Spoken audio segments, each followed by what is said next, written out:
here we are. It's the third Sunday after Easter. And during this season, we've been following the Gospel of John. And as we saw in last week's reading from chapter 20, Jesus is risen from the grave and revealed himself to his followers.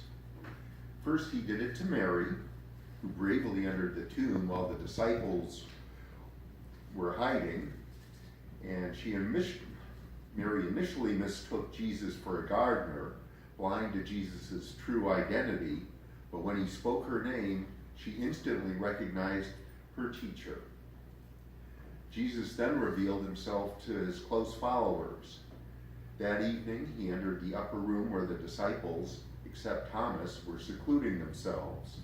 He showed them his wounds, and they believed he was alive. He then made an encore appearance 7 days later, and this time Thomas was with the other disciples. He got first-hand proof that Jesus was alive, and he believed. And then last Sunday's gospel reading concluded this way. Now Jesus did many other signs in the presence of his disciples, which are not written in this book. But these are written so that you may come to believe that Jesus is the Messiah, the Son of God, and that through believing you may have life in his name.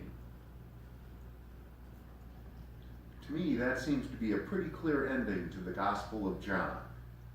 Jesus has died, Jesus has risen, we're told to believe in him, and we will be saved. But no, there's more. There's this chapter, chapter 21. Now, biblical scholars a whole lot smarter than me have concluded that this was an appendix. This was an add-on to the original text. Someone or some people decided they needed to add one more chapter to make the story more complete. So today we read chapter 21, verses 1 through 19. There's an awful lot squeezed into this lesson. First, the disciples fish all night and they come up empty-handed. Jesus appears, tells them to fish off the right side of the boat, and they immediately have success. And then John, the disciple whom Jesus loved, recognizes Jesus from 100 yards away and exclaims to Peter, "This is the Lord." Peter quickly throws on his clothes and jumps into the water and swims to the beach, while the other 6 disciples row the boat and its catch to shore. Jesus awaits them with a charcoal fire where he's preparing fish and bread. Jesus shares the fish and bread. And then after this breakfast, Jesus questions Simon Peter's devotion to him 3 times. This is appropriate since earlier Peter denied Christ 3 times just prior to the crucifixion. Each time Peter vows his love and Jesus gives him a command. Feed my lambs the first time. The second time, tend to my sheep. The third time, feed my sheep. Peter, the fisherman who became a fisher of men, is now a shepherd of Jesus' flock. Jesus has called Peter to action. This is a key difference in today's reading from last week's conclusion. Last week, believing in Jesus may give us life in his name, but to glorify Jesus, this week we must act on his behalf. Today's collect asks God to open the eyes of our faith, that we may see his redeeming work. Today's gospel challenges us to do more.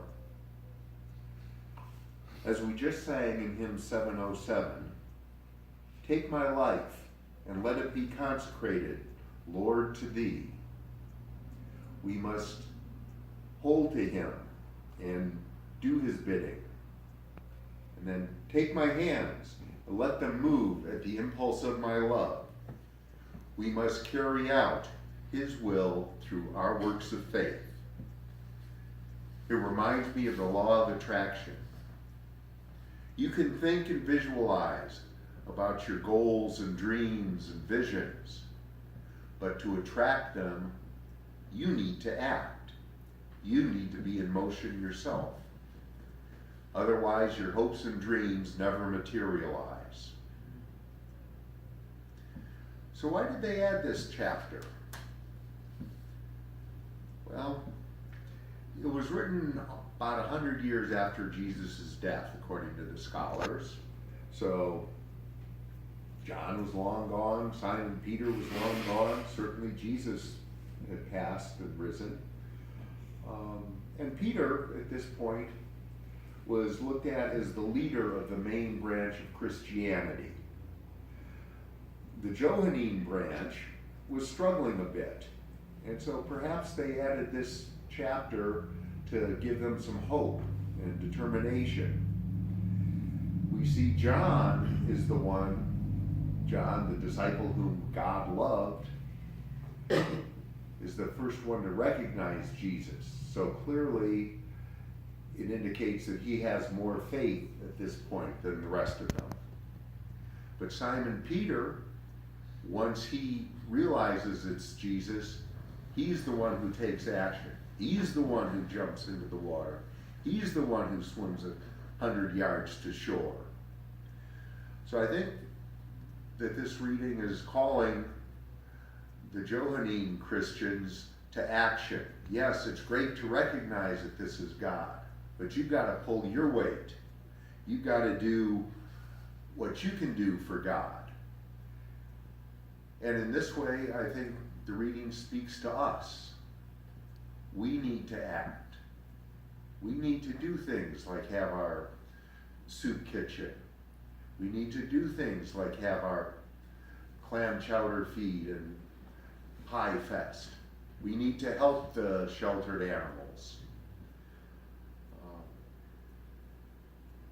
So we need to be more like Simon Peter. We need to swim to Jesus, and then we need to follow his call, follow me.